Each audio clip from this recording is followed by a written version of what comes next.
Hey, Miguel Dorati back here on the CRP, and we're going to talk a little bit about heavyweight boxing. It is May 17th, which means we are on the eve of the May 18th battle at the Barclays Center between Deontay Wilder and Dominic Breazeale. Wilder defending his WBC world title with a lot on the line against Breazeale, the once beaten fighter. A lot on the line for the future for Wilder. This fight sort of has everybody in a holding pattern, or is the start of a holding pattern for the big three here.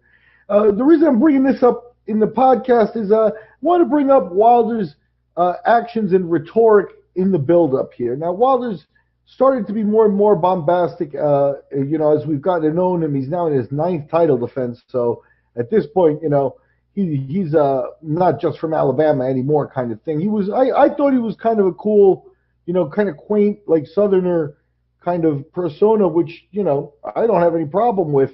But in his attempts to be bombastic this week, he threatened to kill Dominic Breazeale. And boxing's kind of too serious a sport for you to be throwing that word around, Anybody. I don't care who you are. Bottom line is there's been hundreds of men have died in the ring in boxing.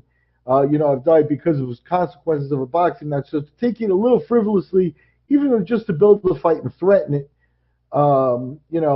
is a little distasteful. Now, the reason it's a podcast is because Wilder keeps doing it, and I'm sure nobody in the PBC or nobody in his entourage is able to just grab him and say, hey, chill out with that talk, He said, in one of the interviews I saw him say that, in boxing he has the ability to kill somebody legally, and why would he not want to use that privilege? He's repeated on several occasions that he wants that body on his record, that he wants a body, that he'll pay for the funeral for Breazeale, and things like that. And just, in a world in the 21st century, is it fair to say he's gone too far? As I said, there's a gravitas to boxing. They say you play other sports, you don't play boxing.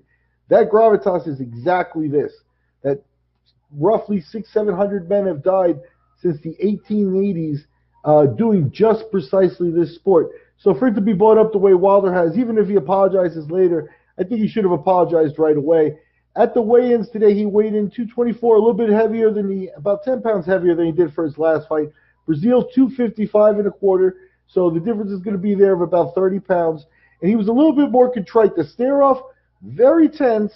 They didn't say a word. They just looked at each other, and the guys had trouble breaking him up, but they were just staring at each other, and Breazeale never stopped looking at him. But the rhetoric afterwards didn't include this, and I thought that was okay. But I just wanted to bring it up because this kind of thing is a line in the sand, and somebody really needs to talk to Deontay Wilder, because if he's going to cross over, he can't do this because he's going to turn off a lot of primarily boxing people, because every man that steps into the ring takes that risk. And I think to bring it up the way Wilder did was not only disrespectful to all those men, but to the sport as well. And it tells me that Wilder maybe didn't think that one through all the way. So I'm Miguel Dorati. I'm curious to see what you guys think on the subject. Is it all right to threaten a guy's life? Is that what we do now, or did Deontay Wilder go too far?